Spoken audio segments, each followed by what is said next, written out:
Wanita yang tidak perawan bukanlah seorang istri, barang bekas sepertimu tidak pantas menjadi istriku. Satu kalimat itu membuat udara di dalam suite room yang mewah dan beraroma manis seketika membeku. Pria yang baru beberapa jam lalu mengucapkan sumpah cinta abadi di hadapan ratusan tamu undangan kini telah berubah menjadi orang lain. Wajah suamiku, yang menatapku dari atas ke bawah, kini terdistorsi dengan ekspresi jijik, seolah-olah sedang melihat sampah kotor di pinggir jalan. Selembar kertas tipis dilemparkan begitu saja ke atas karpet tebal hotel mewah itu. Di atas kertas yang seharusnya asing bagiku, tercetak dengan jelas tulisan, surat gugatan cerai. Kata-kata dan kenyataan yang begitu kejam dilontarkan kepadaku, yang seharusnya sedang berada di puncak kebahagiaan pada malam pertama pernikahan kami. Namun, pada saat itu, pria sombong dan bodoh ini sama sekali tidak tahu bahwa beberapa menit dari sekarang, saat aku tanpa ragu menandatangani surat itu, semua yang telah ia bangun dengan susah payah akan runtuh berkeping-keping, dan ia akan terjerumus ke dalam jurang kehancuran, yang tak akan pernah bisa ia daki kembali. Mas Baskara, apa yang barusan kamu katakan? Suaraku keluar dengan susah payah, membandingkan wajah suamiku, Baskara, yang berdiri di depanku dengan kertas yang tergeletak di lantai. Hari ini adalah hari pernikahan kami. Aku, Anindita, seorang wanita berusia 35 tahun yang baru saja menyandang nama keluarga baru, Aditama. Suamiku, Baskara Aditama, 2 tahun lebih tua dariku, berusia 37 tahun. Ia adalah calon direktur utama di perusahaan keluarganya, sebuah perusahaan ternama di kota ini, seorang pria elit yang dikagumi semua orang. Resepsi pernikahan kami yang diadakan di hotel termewah di Jakarta dihadiri oleh ratusan kolega bisnis dan kerabat keluarga Aditama. Mereka semua merayakan penyatuan kami dengan meriah. Mbak Anindita, tolong jaga Baskara, ya. Baskara beruntung sekali mendapatkan istri yang begitu cantik dan anggun. Mendengar ucapan-ucapan hangat itu, aku merasa benar-benar bahagia. Bagiku, yang telah kehilangan kedua orang tua sejak lama dan hidup sebatang kara, keluarga baru yang akan kubangun bersama Baskara adalah segalanya. Setelah resepsi dan acara-acara lainnya selesai, kami kembali ke suite room di lantai teratas hotel ini untuk mengistirahatkan tubuh yang lelah. Aku selesai mandi lebih dulu dan, dengan mengenakan jubah mandi, menyiapkan 2 gelas sampanye, menunggu Baskara keluar dari kamar mandi. Namun, saat ia keluar, alih-alih menerima gelas yang kusodorkan, ia justru menatapku dengan mata dingin dan tiba-tiba melontarkan kalimat kejam itu. Apa kau tidak dengar? Aku bilang aku akan segera menceraikan wanita kotor sepertimu. Nada bicara Baskara sama sekali tidak menyisakan kelembutan yang dulu sering ia tunjukkan. Suaranya dingin seperti es dan tajam seperti belati. Wanita kotor? Apa maksudmu? Jangan bercanda, Mas. Hari ini kan? Bercanda? Siapa yang bercanda? Baskara menendang meja samping dengan sekuat tenaga. Gelas di atasnya jatuh dan sampahnya mahal itu tumpah, meresap ke dalam karpet tebal. Aku sudah menyelidikinya. Bersyukurlah atas kebaikanku karena sudah diam saja sampai pernikahan ini selesai. Kudengar kau pernah tinggal bersama dengan pacarmu waktu kuliah. Selama 3 tahun kan? Aku menahan napas. Memang benar, saat usiaku awal 20-an, aku pernah menjalin hubungan lama dengan seseorang dan kami pernah tinggal bersama. Aku tidak pernah menyembunyikannya. Aku hanya merasa tidak perlu menceritakan detail masa lalu percintaanku, dan ia pun tidak pernah bertanya. Kupikir, untuk pernikahan orang dewasa di usia pertengahan 30-an, wajar jika masing-masing memiliki masa lalu. Dengar, aku ini putra mahkota keluarga Aditama. Pewaris perusahaan ini, wanita yang berdiri di sisiku tidak boleh bekas dari pria antah berantah. Aku tidak akan pernah memaafkannya. Beraninya kau mengenakan gaun pengantin putih suci itu tanpa rasa malu, aku benar-benar jijik melihatnya. Mulut Baskara terus mengeluarkan rentetan hinaan yang begitu kuno dan kejam. Aku tidak bisa percaya. Apakah pria yang kucintai ternyata adalah pria dangkal dengan pandangan sekolot ini?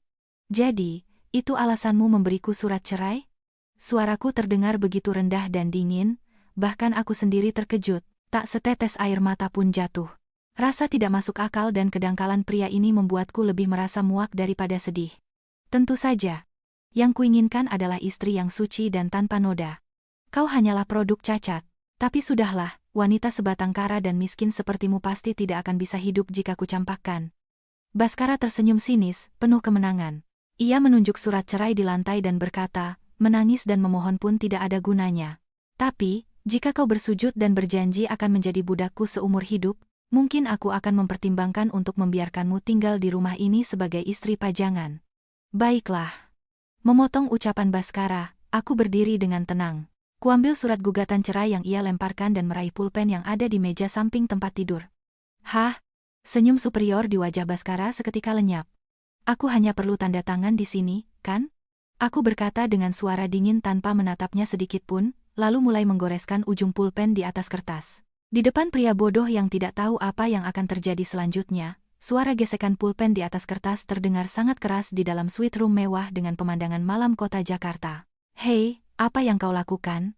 Suara Baskara bergetar, sama sekali berbeda dengan nada arogannya beberapa saat lalu. Dalam skenarionya, seharusnya saat ini aku sudah menangis terseduh-seduh di lantai, memohon padanya, tolong jangan tinggalkan aku.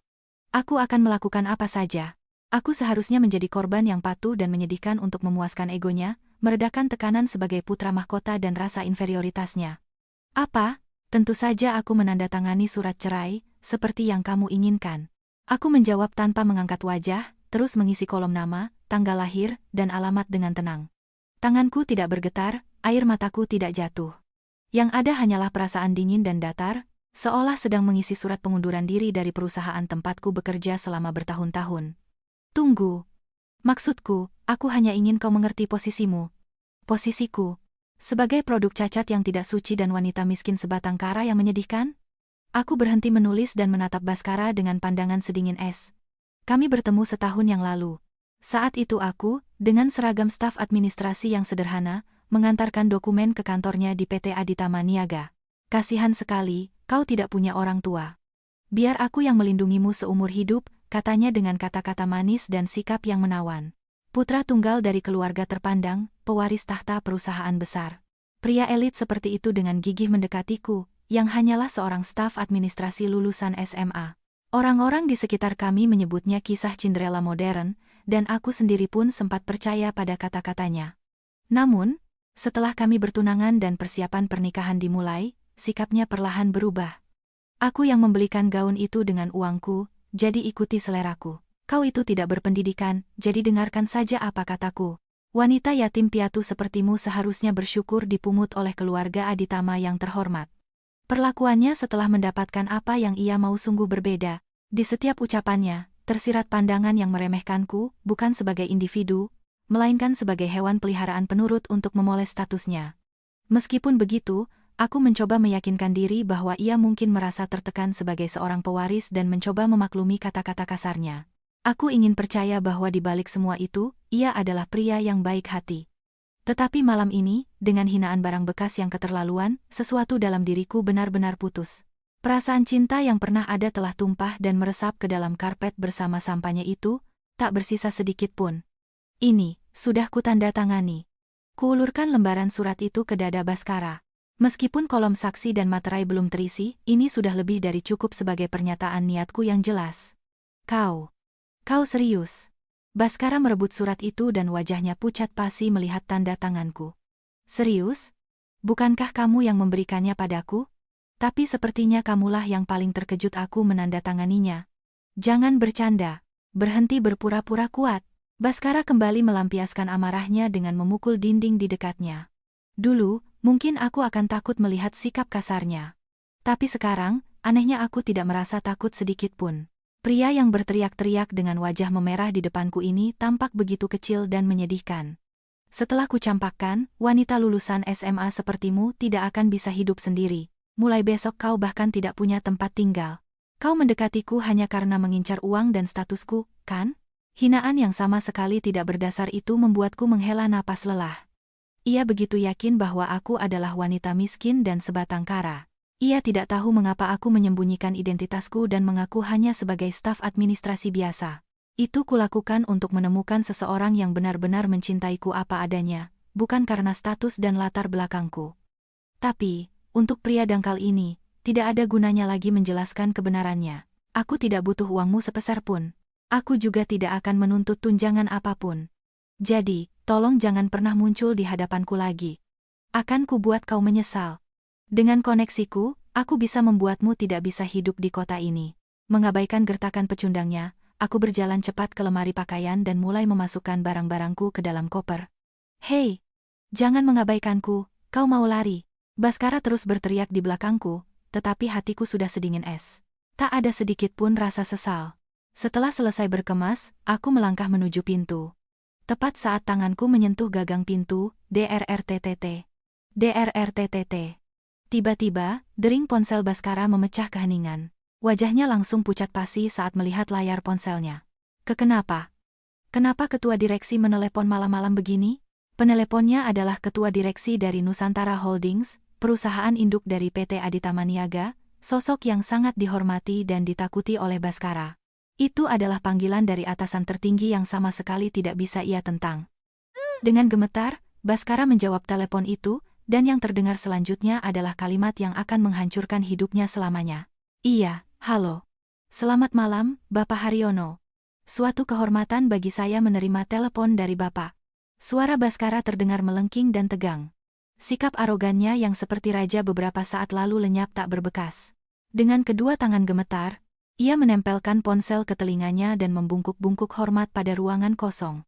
Bapak Haryono adalah pimpinan puncak dari korporasi raksasa yang menaungi PT Aditya Maniaga. Meskipun Aditya Maniaga adalah perusahaan besar di tingkat lokal, sebagian besar keuntungannya bergantung pada proyek-proyek dari Nusantara Holdings. Satu keputusan dari Bapak Haryono bisa menghancurkan perusahaan mereka. Ia benar-benar sosok di atas awan bagi Baskara. Maaf mengganggu malam-malam, Baskara. Saya sengaja menunggu sampai acara pernikahanmu selesai. Suara Bapak Haryono yang berat dan berwibawa terdengar samar-samar dari speaker ponsel, dan aku bisa mendengarnya dengan jelas. Tidak masalah, Pak. Terima kasih banyak atas karangan bunga ucapan selamatnya hari ini. Langsung saja ke intinya. Mulai besok, Nusantara Holdings memutuskan untuk menghentikan total semua bentuk kerjasama dan transaksi dengan PT Aditya Maniaga. Apa? Suara kaget keluar dari mulut Baskara. Wajahnya menjadi sepucat mayat. Maaf, Bapak Haryono, apa yang barusan Bapak katakan? Menghentikan semua transaksi. Ini pasti cuma bercanda, kan Pak? Saya tidak punya waktu untuk bercanda. Semua investasi kami di Aditya Maniaga juga akan kami tarik. Ini adalah keputusan resmi Dewan Direksi. Surat resminya akan segera sampai di kantormu. Tunggu Pak, kenapa tiba-tiba begini? Kami telah bekerja keras dan mendedikasikan hidup kami untuk perusahaan Bapak. Apa saya melakukan kesalahan? Terhadap jeritan putus asa Baskara, suara di seberang telepon menjawab dengan nada yang dingin dan penuh kasihan. Kau telah menodai sesuatu yang seharusnya tidak pernah kau sentuh, dan kau telah membuang harta paling berharga di dunia ini dengan tanganmu sendiri. Sadarilah posisimu, anak bodoh. Ketua. Bapak Haryono, tunggu. Halo? Halo? Hanya suara panggilan terputus yang terdengar di ruangan itu. Baskara mencoba menelepon kembali berkali-kali, tetapi akhirnya ponsel itu terlepas dari tangannya dan ia jatuh berlutut. Selesai sudah. Jika perusahaan induk memutus kita, perusahaan ayah akan bangkrut dalam beberapa bulan. Kenapa jadi begini? Baskara bergumam kosong, menatap ke angkasa. Sungguh pemandangan yang menyedihkan dari seorang pria yang beberapa menit lalu begitu sombong dengan statusnya sebagai calon direktur utama. Aku hanya berdiri diam, memegang gagang koperku, menatapnya dari atas. Saat menyadari tatapan dinginku, Baskara mengangkat wajahnya dan menatapku dengan ekspresi marah seolah ingin membunuh. Ini semua salahmu, gara-gara kau. Teriaknya dengan mata memerah. Ia benar-benar kehilangan akal sehatnya dan mulai menyalahkanku. Ini semua karena aku mau menikahi wanita miskin yatim piatu sepertimu. Kau pembawa sial. Wanita kotor bekas orang lain telah menghancurkan hidupku yang sempurna. Mendengar tuduhan tak berdasar itu, aku hanya bisa menghela napas pendek. Aku bahkan tidak punya keinginan untuk membantah. Aku hanya melirik surat cerai yang masih tergeletak di dekat kakinya, lalu menatap matanya lagi. Menghadapi Baskara yang marah besar, aku hanya mengucapkan satu kalimat tanpa emosi. Selamat tinggal, Mas Baskara. Aku tidak akan pernah melupakan ucapanmu malam ini. Pergi. Jangan pernah tunjukkan wajah kotormu lagi di hadapanku. Mati saja kau di jalanan. Dengan cacian kotor yang mengiringi langkahku, aku membuka pintu dan melangkah keluar. Suara pintu berat yang tertutup menjadi penanda bahwa hubunganku dengan Baskara telah benar-benar berakhir. Aku berjalan sendirian menyusuri lobi hotel yang sepi di tengah malam, menarik koperku. Sisa-sisa kebahagiaan dari gaun pengantin putih yang kukenakan beberapa jam lalu telah lenyap. Aku duduk di salah satu sofa di sudut lobi, lalu mengeluarkan sebuah ponsel pintar berwarna hitam dari dasar tasku, ponsel yang tidak pernah kulihatkan di depan Baskara. Setelah beberapa kali menekan layar, aku membuka aplikasi panggilan terenkripsi. Panggilan itu langsung tersambung bahkan sebelum dering kedua. Kami sudah menunggu, Ibu Anindita. Suara yang terdengar adalah suara seorang pria paruh baya yang sangat tenang dan profesional. Maaf membangunkanmu malam-malam, Pak Tirtayasa. Sama sekali tidak masalah, Bu. Jadi, bagaimana hasilnya? Gagal total. Dia menyebutku barang bekas dan memberiku surat cerai. Aku berhenti sejenak. Pria itu hanya mencintai statusnya sebagai seorang aditama dan egonya sendiri. Begitu aku mengatakan itu, aku bisa merasakan suasana di seberang telepon menjadi lebih tajam dan dingin. Begitu rupanya, beraninya dia melontarkan hinaan serendah itu pada ibu. Dia pantas menerima hukuman setimpal. Saya sudah memberitahu Bapak Haryono untuk mengambil tindakan. Saat ini PT Aditama Niaga pasti sedang dalam kekacauan besar. Ya, sepertinya Bapak Haryono baru saja meneleponnya. Dia sama sekali tidak mengerti kenapa dia dicampakkan. Aku tertawa dingin, lalu Tirtayasa bertanya dengan hormat. Baik, Ibu. Kalau begitu, apakah kita akan melanjutkan ke fase kedua sesuai rencana? Tentu saja. Besok pagi, sebarkan semua bukti penipuan dan utang yang dimiliki PT Aditama Niaga ke publik. Biar mereka tahu sampai ke tulang sumsum, betapa bodohnya mereka karena telah memancing musuh yang salah. Siap, laksanakan. Semua akan berjalan sesuai kehendak pemimpin tertinggi kami. Layar ponselku menjadi gelap. Wajahku yang terpantul di jendela lobi bukan lagi wajah seorang staf administrasi biasa lulusan SMA. Itu adalah wajah seorang pembalas dendam yang dingin. Besok, dunia akan berbalik. Neraka yang paling ditakuti Baskara akhirnya akan dimulai. Keesokan paginya, gedung kantor pusat PT Aditama Niaga dilanda kepanikan hebat, seperti sarang lebah yang diganggu. Pak Direktur, Bank Utama menghentikan semua fasilitas kredit dan menuntut pelunasan seluruh utang kita dengan segera. Di sini juga, Pak. Ada faks dari Nusantara Holdings yang menyatakan semua transaksi dihentikan mulai hari ini. Media massa dan portal berita online serentak memberitakan dugaan manipulasi laporan keuangan perusahaan kita. Para wartawan sudah berkumpul di bawah. Di tengah teriakan dan jeritan yang saling bersahutan, Hartono Aditama, Direktur Utama sekaligus ayah Baskara, berkeringat dingin dan mencengkeram kerah baju putranya dengan gemetar. Baskara, apa yang sudah kau lakukan? Kesalahan apa yang membuat Bapak Haryono begitu marah? Aku tidak melakukan apa-apa, ayah. Percayalah. Aku hanya pulang ke hotel setelah resepsi. Wajah Baskara pucat pasi saat ia menggelengkan kepalanya dengan panik. Namun, situasinya sudah sangat gawat. Pemutusan hubungan dari perusahaan induk saja sudah merupakan pukulan telak, ditambah lagi data internal mengenai penggelapan dana sebesar 50 miliar rupiah dan manipulasi laporan keuangan yang selama ini mereka tutupi, entah bagaimana bisa bocor ke semua media. Ini bukan lagi sekadar masalah kebangkrutan, penangkapan para petinggi perusahaan hanyalah masalah waktu. Saat itulah, di tengah kepanikan, sebuah ide alasan terburuk muncul di benak Baskara. Benar, Anindita. Ini pasti perbuatan perempuan itu. Anindita? Staf administrasi yang menjadi istrimu itu? Betul, ayah. Tadi malam, aku baru tahu kalau dia itu barang bekas yang pernah tinggal bersama pria lain waktu kuliah.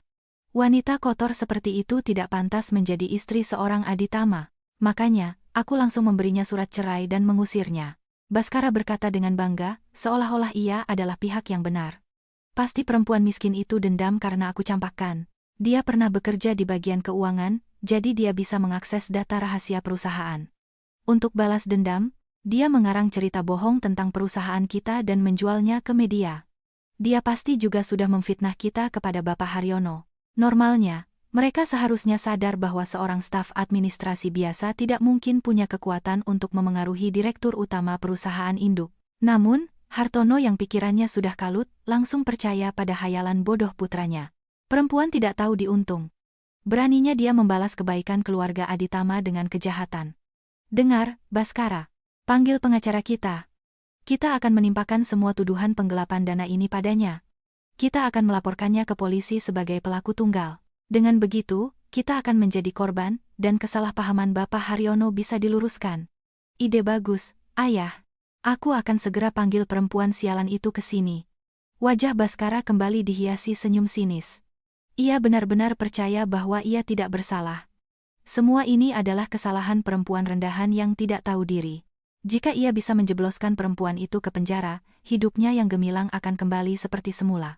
Sementara itu, di sebuah penthouse super mewah di kawasan elit Jakarta, aku sedang menikmati teh Earl Grey sambil menatap pemandangan kota dari atas. Ibu Anindita, pergerakan dari PT Aditama Niaga sudah terdeteksi.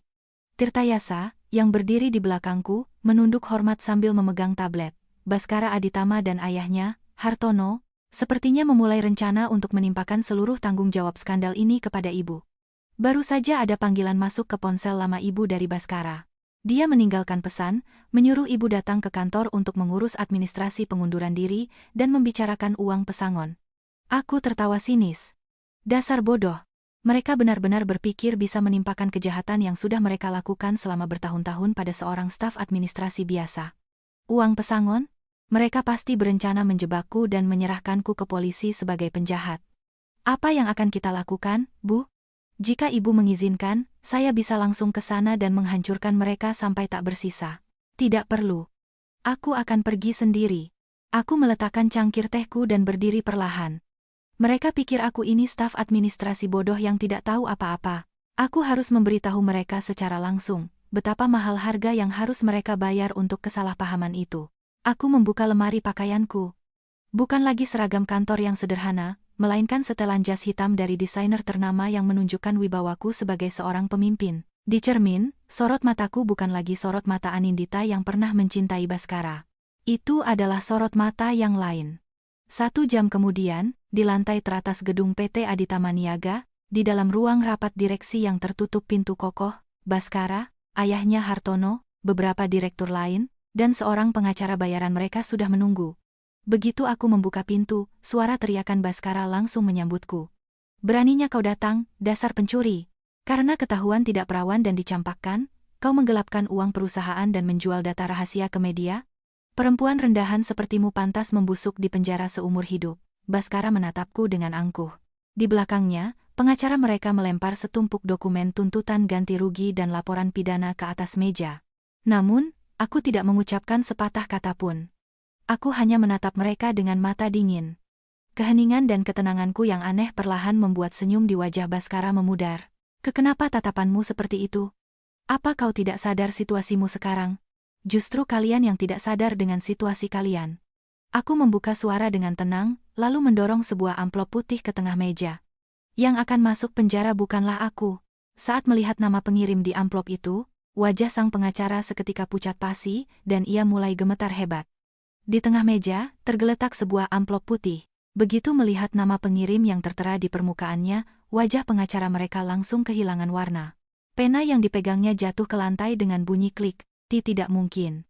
Direktorat Reserse Kriminal Khusus Mabes Polri, dan stempel gabungan dari Komisi Pemberantasan Korupsi?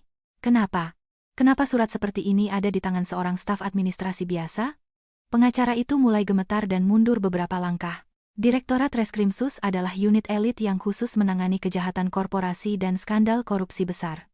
Namun, ada satu orang yang sama sekali tidak mengerti gawatnya situasi, Hartono Aditama. Ada apa, Pak Pengacara? Kenapa Anda begitu takut? Surat ini pasti palsu. Perempuan ini pasti memalsukannya di tempat fotokopi. Ini cuma gertakan. Dengan geram, Hartono merebut amplop itu dan merobeknya hingga hancur berkeping-keping tanpa membacanya. Tuduhan pemalsuan dokumen negara akan ditambahkan. Benar-benar perempuan licik dan rendahan. Hei, Kompol Bimo, masuk! Hartono berteriak ke arah ruangan di sebelahnya.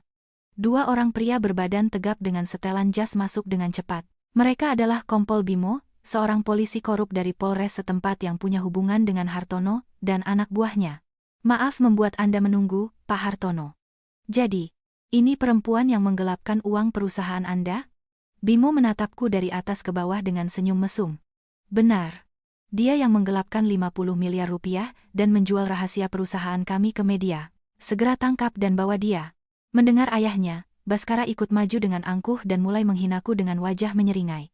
Dengar itu, Anindita, apa kau benar-benar berpikir perempuan yatim piatu miskin sepertimu bisa menjadi istri seorang Aditama? Dasar barang bekas yang sudah dipakai pria lain, beraninya kau menipuku. Penjara adalah tempat yang paling cocok untuk wanita kotor sepertimu. Para direktur lain ikut menimpali, benar, cepat bawa dia pergi. Perempuan tidak tahu terima kasih. Aku terkepung di dalam ruang rapat tertutup, dikelilingi polisi, dan dituduh sebagai penjahat oleh semua orang. Situasi yang sangat putus asa. Wanita normal mungkin sudah menangis histeris dan memohon ampun. Namun, aku tidak mengucapkan sepatah kata pun untuk membela diri. Aku hanya diam. Aku menatap Baskara yang berteriak-teriak dengan wajah merah, dan Kompol Bimo yang dengan angkuh mengeluarkan buku catatannya, seolah sedang mengamati monyet-monyet menyedihkan di dalam kandang kebun binatang. Kenapa tatapanmu seperti itu? Apa kau masih belum sadar apa yang akan terjadi padamu? Baskara berteriak, mulai gelisah melihat ketenanganku yang aneh. Hei, cepat borgol dia. Aku tidak mau melihat wajahnya sedetik pun lagi. Baik. Baik. Kalau begitu, Nona manis, jangan melawan ya. Kalau melawan, tuduhannya akan bertambah, melawan petugas, kata Kompol Bimo sambil menyeringai dan mendekatkan borgol logam dingin ke pergelangan tanganku. Saat logam dingin itu menyentuh kulitku, aku berbisik pelan, kau akan menyesal. Hah, apa katamu? Jika kau memasangkan borgol itu padaku, kariermu sebagai polisi akan berakhir dalam 1 menit. Kalau kau tidak keberatan, silakan. Aku menatap lurus ke mata Bimo. Ia sempat tertegun sejenak, tapi kemudian tertawa meremehkan. Hah, seorang staf administrasi biasa berani mengancam polisi? Jangan banyak membual. Bimo mengerahkan tenaga untuk memborgol tanganku. Tepat pada saat itu, DRRTT, DRRTTT, dering panggilan yang memekakkan telinga berbunyi dari saku jasnya. Bimo hendak mengabaikannya, tetapi nada dering khusus itu membuatnya berubah raut. Itu adalah nada dering untuk panggilan darurat paling penting dari internal kepolisian. Sialan, tunggu sebentar. Bimo mengumpat dan mengeluarkan ponselnya. Begitu melihat layar, ia menjerit pendek. Kenapa? Kenapa Kapolda menelepon langsung ke ponselku? Kapolda, Kepala Kepolisian Daerah Metro Jaya, puncak kepemimpinan polisi di ibu kota. Bagi seorang perwira menengah seperti Bimo, Kapolda adalah sosok yang berada di langit ketujuh. Dengan tangan gemetar, Bimo menekan tombol jawab, dan telinganya langsung disambut oleh bentakan yang luar biasa keras. Bimo, lepaskan borgol itu sekarang juga. Apa kau sadar apa yang sedang kau lakukan? Siap, Jenderal. Saya sedang menangkap pelaku penggelapan dana di PT Aditya Maniaga. Bodoh, segera bersujud di hadapannya. Wanita yang akan kau borgol itu bukan staf administrasi biasa. Jeritan Kapolda yang terdengar melalui telepon membuat suasana di ruang rapat membeku. Baskara dan Hartono hanya bisa berdiri terpaku, tidak mengerti apa yang sedang terjadi. Wanita itu. Kalimat berikutnya yang keluar dari mulut Kapolda adalah nama dan jabatanku yang sebenarnya, sebuah kenyataan pahit yang merobek gendang telinga semua orang di ruangan itu dan menjerumuskan hidup mereka ke dalam neraka abadi. Wanita itu adalah Ibu Anindita Putri Wijaya, pemimpin tertinggi dari grup konglomerat Wijaya, dan sponsor terbesar organisasi kepolisian kita. Jeritan Kapolda dari speaker ponsel itu bagaikan petir yang menyambar dan mengguncang seluruh ruangan. Gedebuk. Borgol perak terlepas dari tangan Kompol Bimo dan jatuh ke lantai dengan bunyi yang dingin. Wajah Bimo yang tadinya menyeringai kini pucat pasi seperti mayat, matanya melotot seolah hendak keluar. Pemimpin Grup Wijaya, bisiknya dengan bibir gemetar. Grup Wijaya, itu adalah konglomerat raksasa yang bahkan membawahi Nusantara Holdings, perusahaan induk yang dikagumi Baskara. Bagi organisasi kepolisian, Grup Wijaya adalah donatur utama dan VIP tingkat nasional yang sama sekali tidak bisa mereka lawan. Mohon maafkan saya. Ampun Bu. Tanpa ragu sedikit pun, Bimo langsung membenturkan kepalanya ke lantai dan bersujud dalam-dalam di kakiku. Melihat Bimo yang bersujud dengan begitu dramatis, Baskara dan Hartono hanya bisa melongo dengan mulut terbuka, membeku seolah waktu berhenti. Pak Bimo, apa yang Anda lakukan? Kenapa tiba-tiba bersujud? Baskara mencoba menyentuh bahu Bimo dengan tawa canggung. Jangan sentuh aku. Kau mau menyeretku bersamamu? Hah, pembawa sial? Bimo menepis tangan Baskara dengan kasar, wajahnya basah oleh air mata dan ingus. Kalian sadar tidak, siapa yang kalian lawan? Wanita ini adalah sosok di atas awan yang bahkan tidak pantas kalian lihat, dasar sampah perusahaan kecil. Apa yang Anda bicarakan, Pak? Kepanikan Baskara memuncak mendengar reaksi Bimo yang aneh. Dia itu Anindita. Lulusan SMA, yatim piatu, cuma staf administrasi di perusahaan kita. Dia itu barang bekas yang pernah tinggal sama pria lain. Mana mungkin wanita kotor seperti itu seorang pemimpin konglomerat? Karena rasa takut dan kebingungan yang luar biasa, mulut Baskara kembali mengeluarkan hinaan-hinaan jahat. Egonya yang kecil, yang selama ini selalu meremehkan wanita di bawahnya, berusaha mati-matian untuk mempertahankan diri. Benar. Kapolda pasti salah orang. Perempuan ini pasti berbohong pada Kapolda untuk lari dari tuduhan penggelapan dana. Hartono ikut menimpali, menunjuk-nunjuk ke arahku. Menghadapi tingkah laku mereka yang menyedihkan, aku sama sekali tidak mengubah ekspresi. Aku hanya menatap mereka dengan keheningan yang dingin dan tenang. Keheningan itulah yang paling jelas, menunjukkan betapa salah dan konyolnya mereka. Hei, Anindita, katakan sesuatu, mana mungkin sampah sepertimu. Jaga mulutmu, manusia rendahan. Teriakan Baskara terpotong oleh suara pintu kayu yang berat didobrak dari luar. Semua mata di ruangan itu tertuju ke arah pintu. Di sana, berdiri Tirtayasa, sekretaris setiaku, diikuti oleh beberapa pengawal berbadan tegap. Dan di antara mereka, berjalan maju seorang pria yang hanya pernah mereka lihat di televisi dan koran, Bapak Haryono.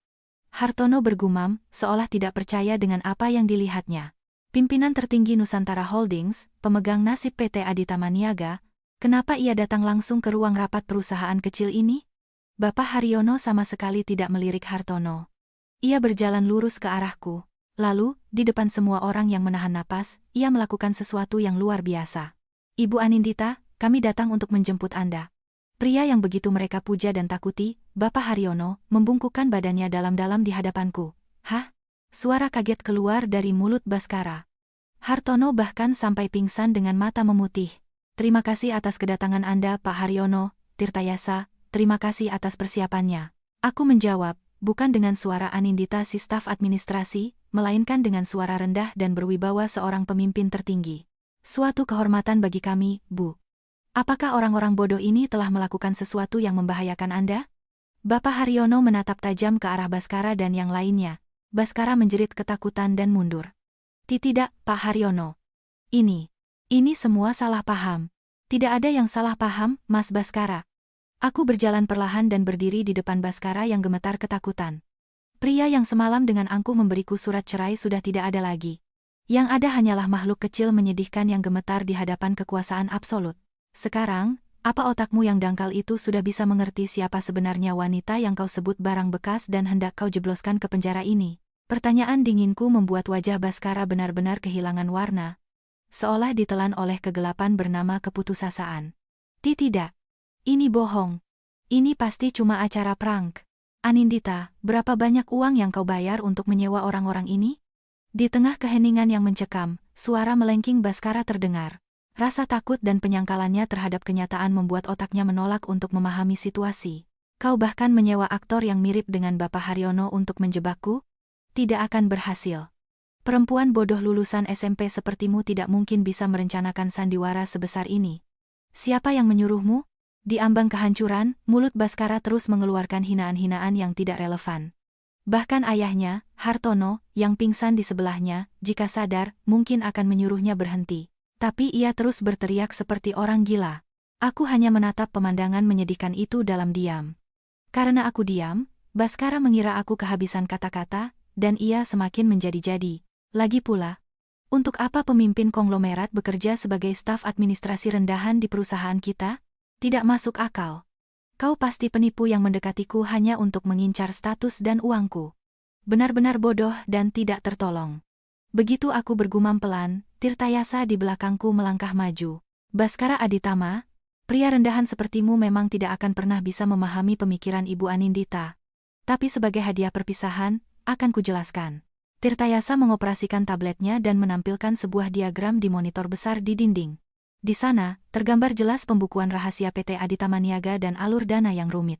Alasan Ibu Anindita menyamar dan menyusup ke perusahaan busuk ini adalah untuk mendapatkan bukti kuat dengan tangannya sendiri, bahwa kalian, dengan berlindung di balik nama besar Nusantara Holdings, telah bekerja sama dengan sindikat kejahatan untuk melakukan pencucian uang dalam skala besar.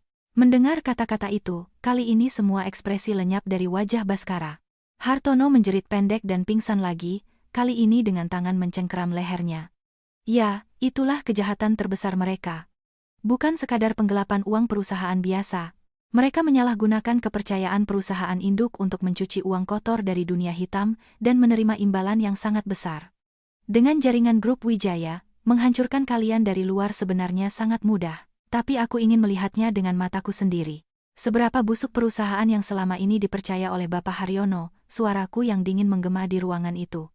Selama setahun ini, sambil berpura-pura menjadi staf administrasi yang lugu, aku telah mengumpulkan semua data transaksi ilegal mereka. Dan ironisnya, Baskara melamarku justru karena aku berada di posisi yang bisa mengakses data-data krusial itu.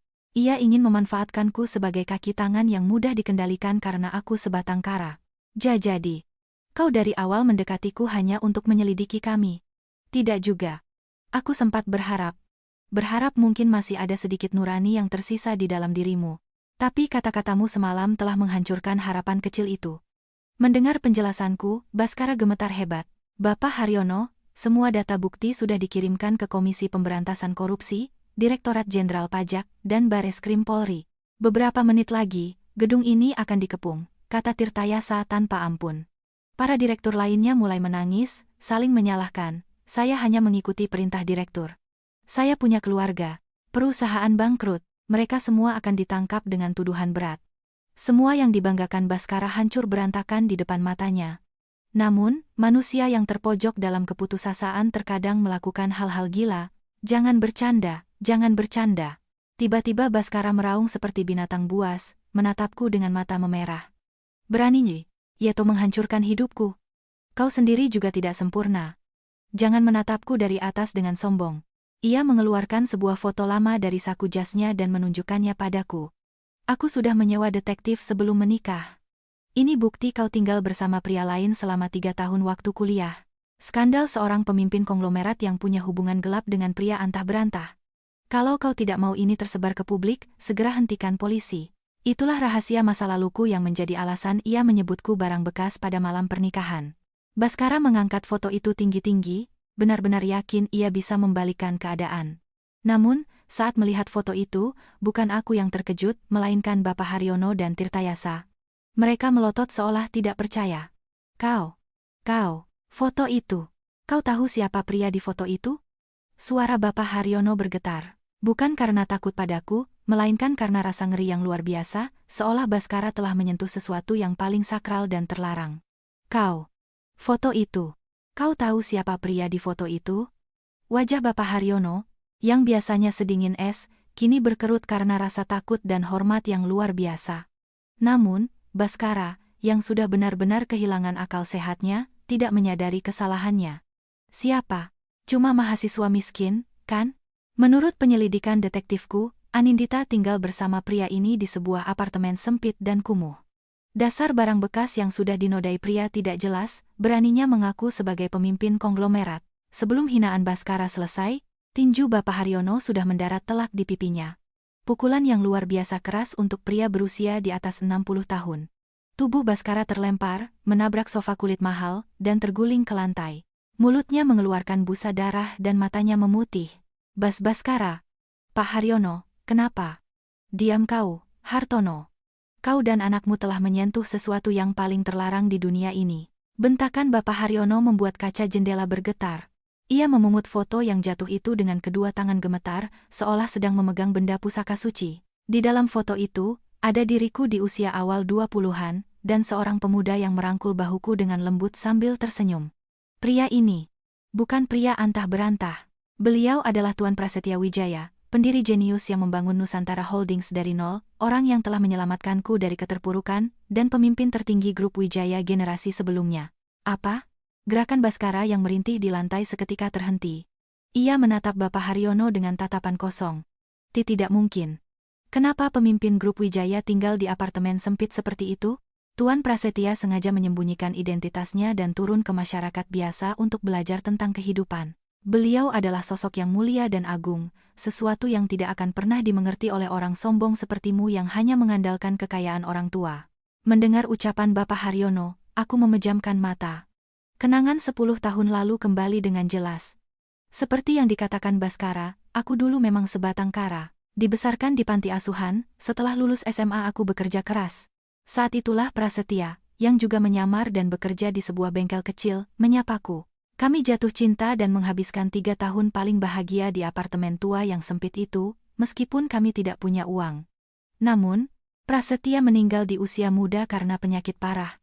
Di ranjang rumah sakit, ia baru mengungkapkan identitasnya sebagai pewaris grup Wijaya. Ia berkata padaku, dengan kekuatan dan kebaikan hatimu, kau pasti bisa memimpin orang lain. Kumohon, gantikan aku, teruskan nama Wijaya dan jagalah negeri ini. Aku mengangguk sambil menangis. Untuk melindungi semua yang ia tinggalkan, aku belajar mati-matian dan akhirnya berhasil naik ke puncak grup Wijaya. Di dalam diriku, Prasetya akan selalu hidup. Mas Baskara, aku membuka suara, dan seisi ruangan hening. Tidak peduli kau menyebutku miskin atau meragukan posisiku sebagai pemimpin konglomerat, aku tidak peduli. Kata-kata dari manusia kosong sepertimu sama sekali tidak menyakitiku. Aku berjalan mendekat dan menatap Baskara yang terbaring di lantai, tapi semalam kau menyebut masa laluku kotor dan bekas, dan menghina gaun pengantin, simbol cinta suciku dengan Prasetya, hanya itu yang tidak akan pernah kumaafkan. Alasan kemarahanku yang sebenarnya bukan karena hinaan terhadap diriku, melainkan karena kenangan bersama Prasetya, pria yang paling kucintai dan kuhormati di dunia ini, telah dinodai dengan lumpur. Suara rintihan keluar dari tenggorokan Baskara. Pria di foto yang ia anggap sebagai kartu trufnya ternyata adalah pendiri sejati dari perusahaan yang menguasai perusahaannya, dan kekasih yang dicintai mati-matian oleh wanita di depannya. Menyadari bahwa ia dengan bangga telah menginjak ranjau darat terbesar dengan tangannya sendiri, Baskara mulai kejang-kejang. Nah, waktu untuk menyangkal kenyataan sudah habis. Aku menatap mereka dengan dingin dan menjatuhkan vonis terakhir. Nikmatilah rasa takut saat semua milikmu direnggut. Pada saat itu, suara sirene yang memekakan telinga terdengar semakin mendekat dari luar gedung. Operasi penangkapan oleh polisi akhirnya dimulai. Suara sirene yang tak terhitung jumlahnya berhenti tepat di bawah gedung. Tak lama kemudian, derap langkah kaki berat terdengar menaiki tangga darurat dan pintu ruang rapat direksi ditendang hingga terbuka. Di Treskrimsus Mabes Polri. Jangan bergerak. Satgas Anti Mafia. Tangan di atas kepala. Hartono Aditama. Baskara Aditama. Kalian ditangkap atas tuduhan penipuan, kejahatan terorganisir, dan pencucian uang. Belasan penyidik berbadan tegap menyerbu masuk, membuat suasana menjadi tegang. Para direktur yang tadinya sombong kini ditekan ke lantai satu persatu dan diborgol. Jajangan. Saya hanya diperintah. Sakit. Lepaskan. Di tengah jeritan dan teriakan, hanya Baskara yang masih menolak menerima kenyataan. Ia meronta-ronta dengan liar. Lepaskan. Kalian tahu siapa aku? Aku Baskara Aditama, calon direktur utama. Setelah ini aku akan menyewa pengacara terbaik dan membuat kalian semua dipecat. Baskara berteriak dengan wajah memerah, menunjuk ke arahku. Ini semua jebakanmu, kan? Dasar penipu licik. Sampah sisa orang lain berani mengaku pemimpin konglomerat dan mengendalikan polisi. Aku tidak akan pernah memaafkanmu. Baskara terus berteriak dengan mata memerah dan mulut berbusa. Ia sudah tidak punya martabat lagi, hanya seperti binatang buas yang menyedihkan. Aku tidak membalas sepatah kata pun. Aku hanya melipat tangan dan menatapnya dengan dingin saat ia ditekan ke lantai. Tidak ada gunanya berdebat. Pertarungan ini sudah selesai. Panggil pengacara. Ayah. Gunakan uang di rekening rahasia kita di luar negeri. Kita bisa sewa tim pengacara terhebat di Indonesia. Kita bisa usir mereka semua. Baskara berteriak pada ayahnya yang juga sudah diborgol. Keluarga Aditama memang menyimpan sebagian besar uang hasil pencucian uang di rekening luar negeri di negara bebas pajak. Itulah harapan terakhir mereka. Namun, harapan itu hancur lebur oleh kemunculan seseorang yang tak terduga. Sudah tidak bisa, Baskara. Semuanya sudah berakhir. Yang masuk ke ruang rapat adalah Ratih Aditama, ibu Baskara. Penampilannya jauh dari citra istri direktur yang elegan. Rambutnya acak-acakan dan riasannya luntur oleh air mata. Ibu. Kenapa ibu di sini? Uang kita aman, kan? Dibekukan. Semuanya dibekukan. Tadi pagi aku mencoba mengakses rekening kita di Swiss, tapi semuanya sudah diblokir. Rekening atas namamu, perhiasanku, semuanya disita oleh Direktorat Pajak dan Kepolisian. Apa? Password rekening itu hanya kita sekeluarga dan Kepala Keuangan, Pak Budi, yang tahu, seru Baskara tak percaya. Karena sayalah yang memberikan semua informasinya, Baskara. Sosok yang muncul dari balik para penyidik adalah Pak Budi, Kepala Bagian Keuangan mereka. Pria parubaya yang biasanya selalu membungkuk hormat di hadapan mereka. Pak Budi, kau mengkhianati kami? Jangan berkata begitu. Saya hanya menjalankan tugas dari atasan saya yang sebenarnya. Pak Budi berkata dingin, lalu berjalan ke arahku dan membungkuk dalam-dalam. Ibu Anindita, sesuai perintah, semua informasi aset tersembunyi keluarga Aditama, termasuk data rekening dan kunci wallet aset kripto mereka, sudah saya serahkan pada pihak berwenang. Tidak ada yang tersisa 1 rupiah pun. Kerja bagus, Pak Budi. Berkat penyelidikanmu, semuanya berjalan lancar. Aku tersenyum padanya, dan ia menunduk hormat. Apa katamu? Baskara melongo, menatapku dan Pak Budi bergantian. Penyelidikan? Jadi, kau juga orang dari grup Wijaya? Benar. Saya menerima perintah khusus dari Ibu Anindita untuk menyusup ke perusahaan ini 3 tahun lalu. Untuk mengawasi kapan orang-orang bodoh seperti kalian akan menunjukkan ekornya. Mendengar ucapan Pak Budi, Baskara gemetar hebat. Ternyata, di dalam perusahaan yang ia kira miliknya, jaring-jaring grup Wijaya sudah terpasang selama bertahun-tahun. Ia yang mengira telah merendahkan dan memanfaatkan Anindita, ternyata dari awal hanyalah boneka yang menari di telapak tangannya. Bohong. Uangku. Statusku. Ini semua salahmu, Baskara. Tiba-tiba ibunya, Ratih, yang menangis tersedu-sedu, menampar Baskara dengan histeris. Gara-gara kau membawa pulang perempuan mengerikan ini. Gara-gara nafsumu membuat perempuan ini marah, keluarga Aditama hancur. Kau pembawa sial. Bukan salahku. Dia yang jahat. Ayah, katakan sesuatu. Diam kau, anak tidak berguna. Gara-gara kau, aku akan masuk penjara. Keluarga Aditama yang tadinya solid, kini saling menyalahkan di tengah keputusasaan. Pemandangan neraka di mana mereka saling cakar dalam keadaan di borgol itu kutatap dengan mata dingin. Menyedihkan, gumamku pelan. Baskara menatapku. Tapi ini belum berakhir. Aku masih punya PT Aditama Niaga. Selama aku menjadi direktur, aku bisa bangkit lagi. Bahkan setelah kehilangan segalanya, Baskara masih berpegang teguh pada egonya sebagai calon direktur utama. Namun, ia tidak tahu bahwa harapan terakhir yang ia pegang itu pun akan segera direnggut darinya. Aku masih punya perusahaan. Begitu PT Aditama Niaga bangkit, aku akan melampaui grup Wijaya. Organisasi yang dipimpin oleh perempuan lulusan SMA sepertimu akan kuhancurkan dengan strategi bisnisku. Dengan kedua tangan terborgol di belakang, Baskara terus menggertak. Ia menyangkal kenyataan bahwa ia telah kehilangan segalanya, dan hanya berpegang pada status calon direktur utama di kepalanya. Aku hanya menatap pemandangan menyedihkan itu dalam diam. Karena aku tidak menjawab, Baskara salah mengira aku takut dan tertawa histeris. Hahaha. Benar. Aku ini orang terpilih.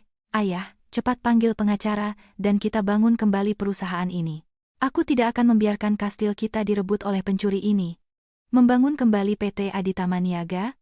Suara Bapak Haryono memotong bualan Baskara dengan helaan napas penuh rasa muak. Apa maksud Anda? Ini gedung kami. Perusahaan kami. Mulai pagi ini, badan hukum bernama PT Aditama Niaga sudah tidak ada lagi di dunia ini, kata Tirtayasa dengan suara dingin, melanjutkan ucapan Bapak Haryono. Apa? Wajah Baskara kembali kehilangan ekspresi. Setelah Nusantara Holdings menghentikan semua transaksi, bank utama langsung menjual semua kredit macet perusahaanmu pada pihak ketiga. Dan pihak yang membeli semua kredit itu adalah dana investasi dari grup Wijaya, yang hari ini juga telah menyelesaikan proses akuisisi dan merger penuh atas PT Aditama Niaga. Artinya, gedung tempatmu bersujud ini pun sekarang sudah menjadi milik grup Wijaya. Merger? Jangan bicara omong kosong. Tanpa persetujuan kami sebagai keluarga pendiri, hal itu tidak mungkin terjadi, teriak Baskara dengan mata memerah. Ayahnya, Hartono, yang masih terduduk lemas, ikut berteriak, benar, sahamku lebih dari separuh. Lalu, Pak Budi, kepala keuangan yang baru saja mengkhianati mereka, menunjukkan beberapa lembar dokumen. Pak Hartono, apa Anda lupa? Sebulan yang lalu, untuk menutupi lubang dari pencucian uang, Anda menerima pinjaman besar dari sebuah dana investasi luar negeri. Saat itu, Anda menjaminkan seluruh saham Anda, bukan? Wajah Hartono benar-benar pucat seperti mayat. Dana investasi itu juga perusahaan cangkang yang dikelola oleh grup Wijaya. Dan dalam kontraknya, tertulis dengan jelas bahwa jika terjadi pelanggaran kepatuhan yang serius, seluruh jaminan akan langsung disita. Artinya, saat skandal korupsi Anda terungkap, semua saham Anda secara legal langsung berpindah tangan ke grup Wijaya. Penjelasan tenang dari Pak Budi adalah vonis mati bagi keluarga Aditama. Bohong. Jadi, perusahaanku, jabatanku sebagai direktur. Baskara menatapku dengan tatapan tidak percaya. Semua itu tidak pernah ada sejak awal, kataku pelan, melontarkan kalimat terakhir yang menghancurkannya. Tahta yang mati-matian kau pertahankan itu, hanyalah istana pasir yang bisa runtuh kapan saja, hanya dengan satu hembusan napasku. Saat kau merendahkanku dan menyebutku barang bekas, kau hanyalah boneka konyol yang menari di atas telapak tanganku.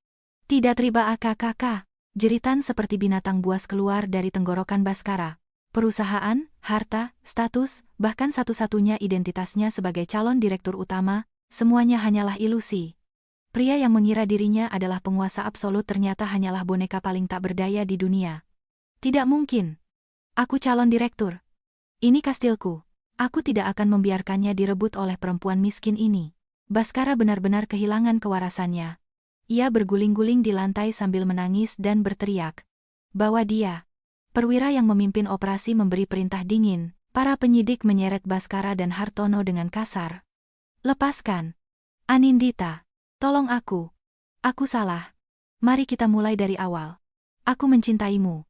Karena rasa takut yang luar biasa, Baskara menjilat kembali ludahnya dan memohon ampun dengan menyedihkan. Mencintaiku? Yang kau cintai hanyalah egomu sendiri. Jawabanku yang dingin membuatnya meraung seperti anak kecil saat diseret keluar dari ruangan. Teriakan mereka perlahan menjauh dan akhirnya hilang. Di dalam ruang rapat yang kembali sunyi, aku menghela napas. Semuanya sudah berakhir.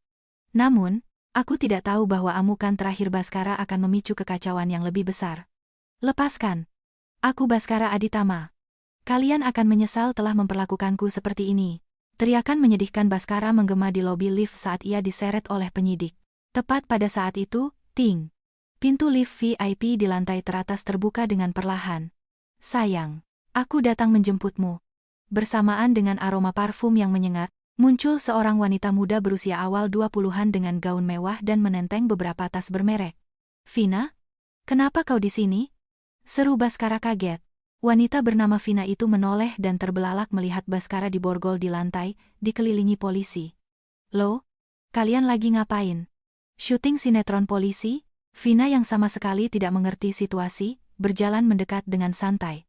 Lalu, matanya menangkap sosokku yang berdiri di belakang polisi. Senyum merendahkan muncul di wajahnya. Oh, jadi ini perempuan kampungan yang diceritakan Mas Baskara?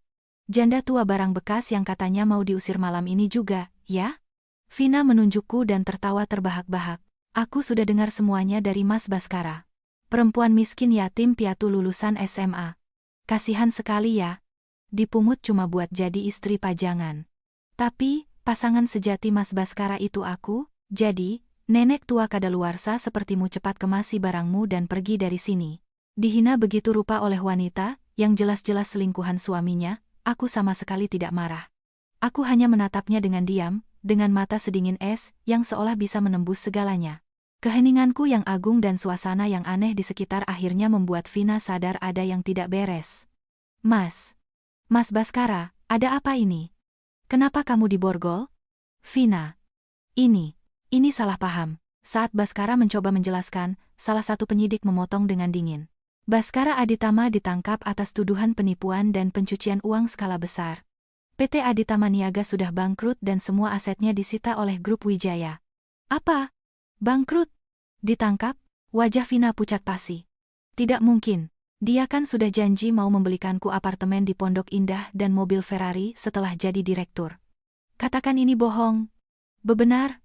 Aku tidak bersalah, Vina. Hanya kau yang bisa mempercayaiku. Kau mencintaiku, kan? Baskara menatap selingkuhan mudanya dengan tatapan memohon. Setelah ditinggalkan oleh orang tuanya, Vina adalah satu-satunya benteng terakhir yang membuktikan harga dirinya sebagai seorang pria. Jangan bercanda, ya? Plak. Sebuah suara tamparan keras terdengar. Vina memukul wajah Baskara dengan tas mahalnya. Aku mau denganmu itu karena kau kaya dan calon direktur. Kalau cuma penjahat pengangguran tua, apa nilainya? Kembalikan masa mudaku yang berharga, dasar penipu. Jadi, kau hanya mengincar uangku. Lalu, anak yang kau kandung. Hah, tentu saja itu bohong. Lagi pula, kau diranjang payah sekali. Aku sudah lama selingkuh dengan cowok lain. Kau sombong sekali menghina wanita bekas orang lain, padahal produk cacat yang sebenarnya itu kau sendiri. Sebuah pembalikan yang luar biasa ironis.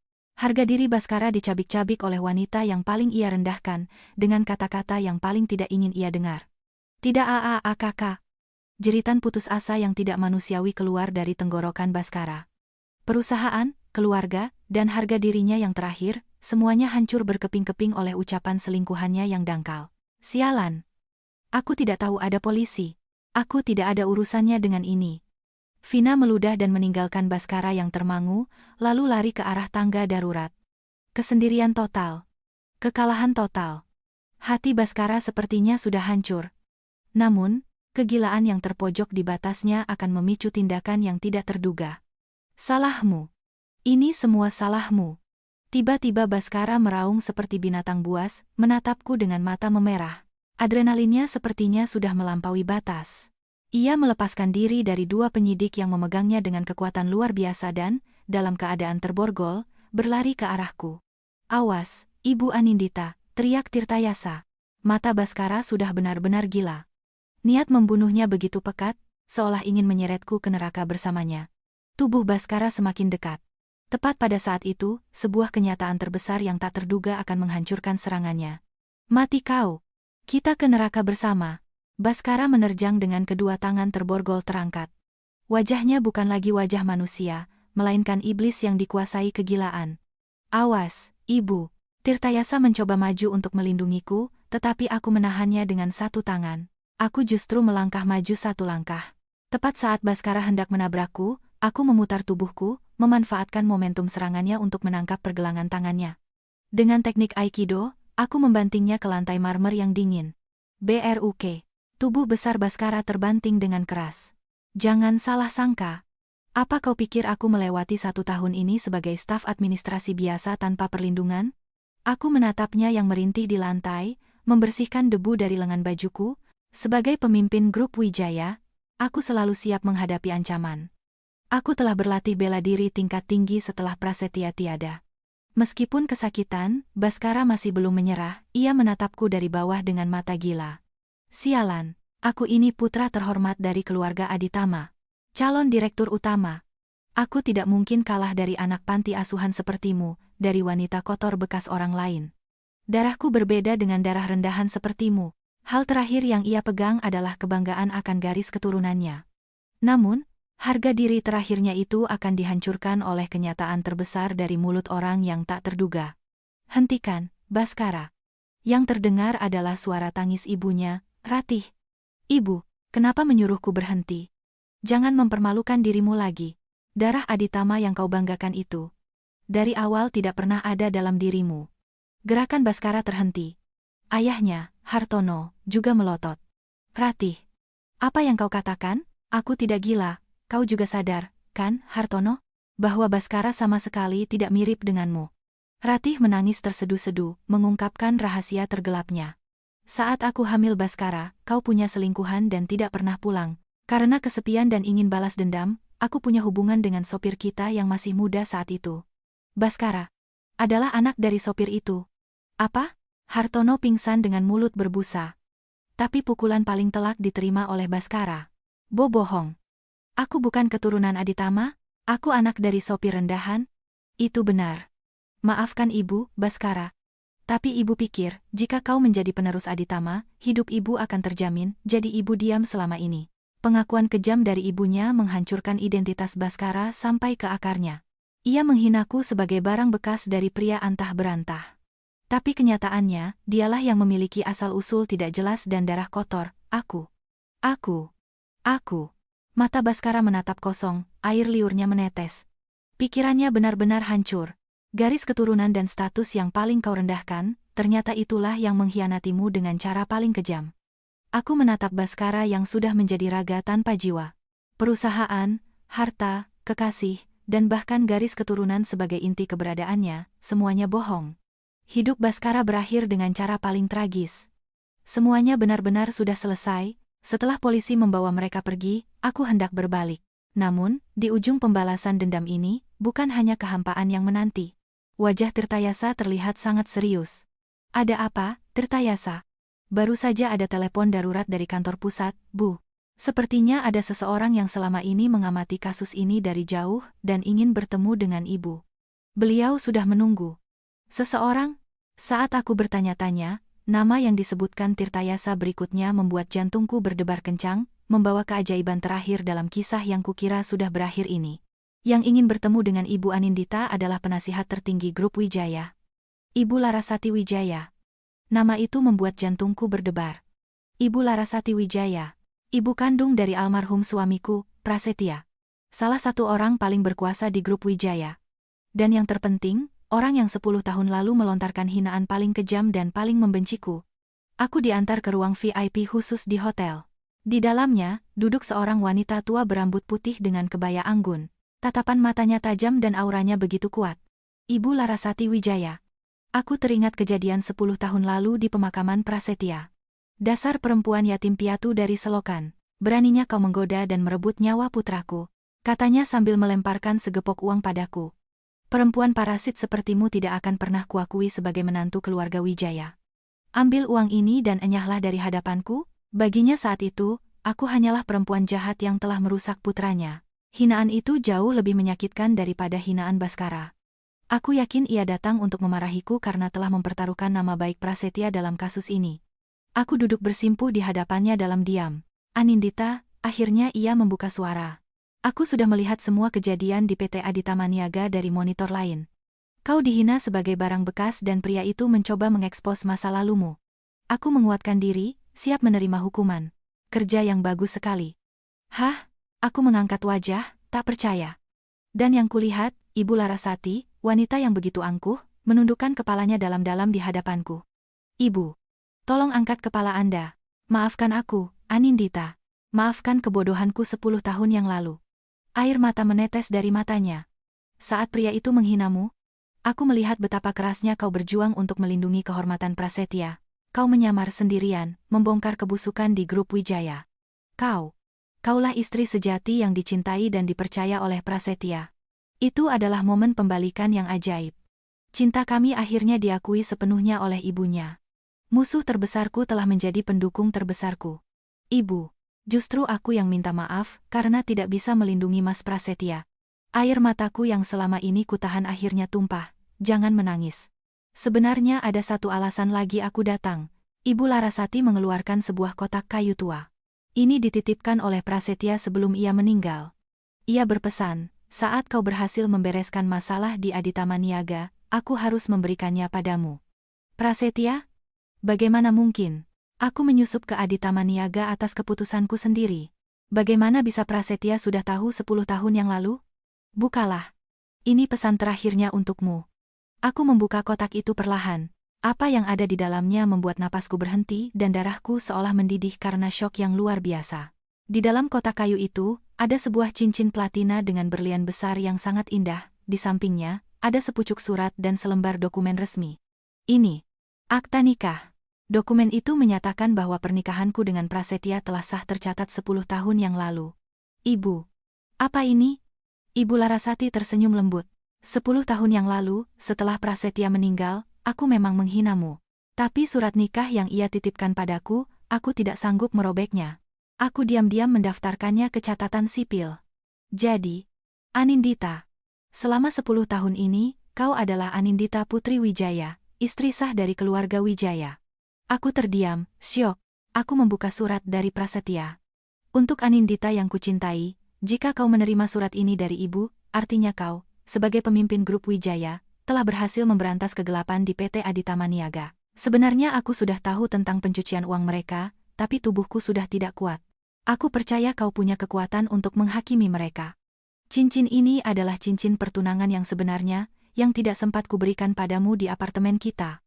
Kau adalah satu-satunya istri abadiku. Siapapun yang menertawakan masa lalumu, bagiku kau adalah wanita paling suci dan mulia di dunia. Aku mencintaimu, selamanya. Mas Prasetya. Air mataku kembali mengalir deras. Masa laluku yang dihina Baskara, ternyata adalah ikatan abadi dengan pria terhebat yang pernah ada. Sementara itu, di sebuah ruang interogasi yang suram, harga diri terakhir Baskara dihancurkan. Aku ini putra Aditama. Dan perempuan itu, aku yang mencampakkannya. Dia menandatangani surat cerai sambil menangis di kakiku. Aku yang menang, teriaknya pada penyidik.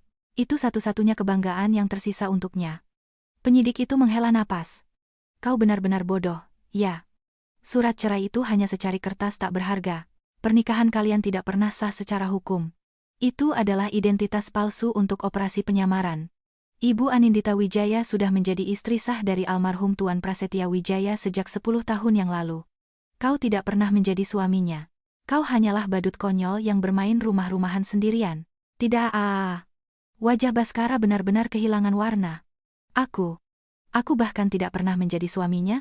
Surat ceraiku hanya sampah. Benar. Kau tidak pernah memiliki apapun. Dari awal sampai akhir, kau hanyalah seorang penjahat rendahan. Vonis kejam dari penyidik itu membuat Baskara hancur. Ia jatuh ke lantai, menangis histeris. Lawan yang ia kira telah ia kalahkan, ternyata tidak pernah menganggapnya ada. Hidup Baskara Aditama yang dangkal berakhir dalam kegelapan, dilupakan semua orang. Beberapa hari kemudian, di bawah langit biru yang cerah, aku, dengan gaun pengantin putih yang dulu dibelikan Prasetya, menuju ke pemakaman keluarga Wijaya di sebuah bukit yang menghadap ke laut. Di belakangku, ada Tirtayasa dan Ibu Larasati di kursi roda. Mas Prasetya, maaf laporannya terlambat. Aku menyentuh batu nisannya. Kegelapan di PT Aditama Niaga sudah kubersihkan. Perusahaanmu yang berharga sudah aman di tanganku. Aku teringat hinaan Baskara. Aku bisa tetap tenang saat itu karena di dalam hatiku selalu ada Prasetya. Aku dicintai oleh pria paling hebat di dunia. Hinaan dari pria dangkal seperti Baskara hanyalah suara bising. Cincin ini pas sekali ukurannya, kataku sambil memperlihatkan cincin berlian di jari manisku. Hadiah terakhirnya, bukti bahwa kami adalah suami istri sejati. Terima kasih, Mas Prasetya. Terima kasih telah mempercayaiku dan melindungiku selama ini. Air mata kembali jatuh, tapi kali ini air mata bahagia. Anindita, Ibu Larasati mendekat. 10 tahun yang lalu aku telah berbuat salah. Dosaku tidak akan pernah terhapus. Tapi, jika kau mengizinkan, maukah kau memanggilku ibu mulai sekarang? Aku ingin menjadi keluarga sejatimu. Hatiku terasa penuh. Musuh terbesarku kini ingin menjadi ibuku. Baskara mencoba merebut segalanya dariku, tapi pada akhirnya, aku justru mendapatkan ikatan abadi dengan suami tercinta dan sebuah keluarga yang hangat. Ibu, panggilku sambil tersenyum di antara air mata. Ibu Larasati mengangguk berkali-kali, ikut menangis. Ibu Anindita, sudah waktunya, kata Tirtayasa lembut. Hari ini adalah acara tahunan grup Wijaya. Baik, ayo kita pergi. Aku menunduk hormat pada makam Prasetya, lalu berbalik. Tidak ada lagi keraguan. Nah, saatnya kembali bekerja. Sebagai pemimpin grup Wijaya, aku harus membuat negeri ini menjadi tempat yang lebih baik. Aku berkata dengan suara tegas. Ibu Larasati dan Tirtayasa menjawab serempak, siap, Ibu Anindita. Langit begitu cerah dan biru. Cincin di jari kiriku berkilau terang, seolah memberkati masa depan yang menanti. Hidup baruku, setelah melewati semua luka dan menemukan cinta sejati, dimulai dari sini.